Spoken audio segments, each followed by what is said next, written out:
കാസർഗോഡ് ജില്ലയിൽ എൻഡോസൾഫാൻ ദുരിതബാധിതരായ 3 പേർ കൂടി മരണത്തിന് കീഴടങ്ങി. മതിയായ ചികിത്സ ലഭിക്കാത്തതിനാലാണ് മണിക്കൂറുകളുടെ വ്യത്യാസത്തിൽ ഈ 3 ജീവനുകളും പൊലിഞ്ഞുപോയത്.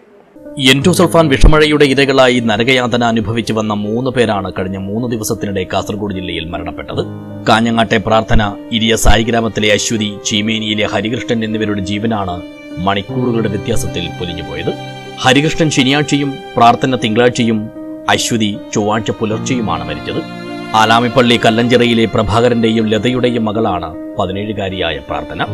18-കാരിയായ അശ്വതി ഇരിയ സായി ഗ്രാമത്തിലെ അന്തേവാസികളായ ഹരീന്ദ്രന്റെയും ശോഭയുടെയും മകളാണ്. ചീമേനി ആലപ്പടമ്പിലെ രാധാകൃഷ്ണന്റെ മകനാണ് 25-കാരനായ ഹരികൃഷ്ണൻ.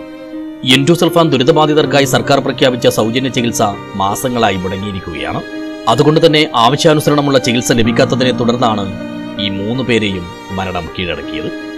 വിദഗ്ധ ചികിത്സ ലഭിച്ചിരുന്നുവെങ്കിൽ ഇവർ മാത്രമല്ല, ഇവരെ പോലെ മരണപ്പെട്ട മറ്റു പലരും ഇപ്പോഴും ജീവിച്ചിരുന്നേനെയെന്ന് എൻഡോസൾഫാൻ പീഡിത ജനകീയ മുന്നണിയുടെ മുൻനിരക്കാരനായ അമ്പലത്തറ കുഞ്ഞികൃഷ്ണൻ പറയുന്നു. എൻഡോസൾഫാൻ ദുരിതബാധിതരുടെ അകാല മരണങ്ങൾ ആവർത്തിച്ചുകൊണ്ടിരിക്കുകയാണ്. ഇക്കഴിഞ്ഞ 3 ദിവസങ്ങളിലായി 3 പേരാണ് മരണത്തിന് കീഴടങ്ങേണ്ടി വന്നത്. ഇവരൊക്കെ തന്നെ ആവശ്യമായ വിദഗ്ധ ചികിത്സ കിട്ടാതെ പോയതിൻ്റെ പേരിലാണ് മരണത്തിലേക്ക് പോയത്.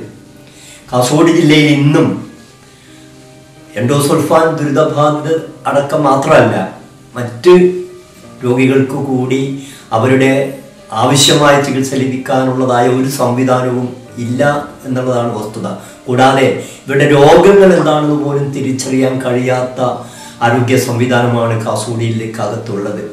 വിദഗ്ധ ചികിത്സ ലഭിക്കുകയാണെങ്കിൽ ഇവരിൽ പലരും ജീവിക്കുക തന്നെ ചെയ്യും. എന്തുകൊണ്ടാണെന്നറിയില്ല, നമ്മുടെ ഭരണാധികാരികൾ ഉള്ള ചികിത്സ പോലും നിഷേധിക്കുന്ന തരത്തിലേക്കാണ് മാറിയത്.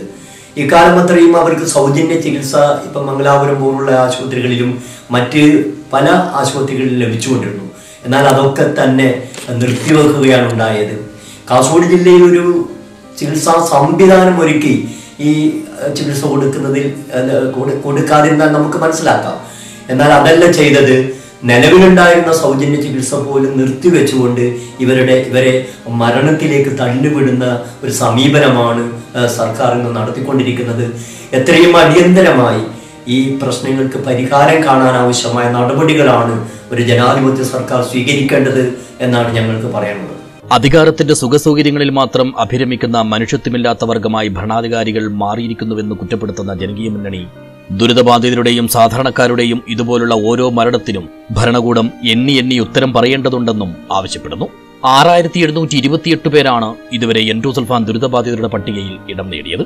ഇവരിൽ 500ഓളം പേർ മരിച്ചുവെന്നും കണക്കുകൾ പറയുന്നു. പട്ടികയിലുള്ളവർക്ക് സൗജന്യ ചികിത്സ, മരുന്ന്, സഹായധനം എന്നീ ആനുകൂല്യങ്ങളുണ്ട്. എന്നാൽ ഈ സഹായധനവും കുടിശ്ശികയാണ്. മരുന്നും ചികിത്സയുമില്ല.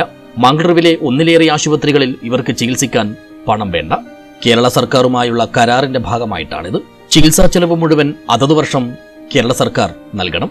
ഇതും കുടിശ്ശികയായതോടെ ഈ സൗജന്യ ചികിത്സയും നിലച്ചിരിക്കുകയാണ്.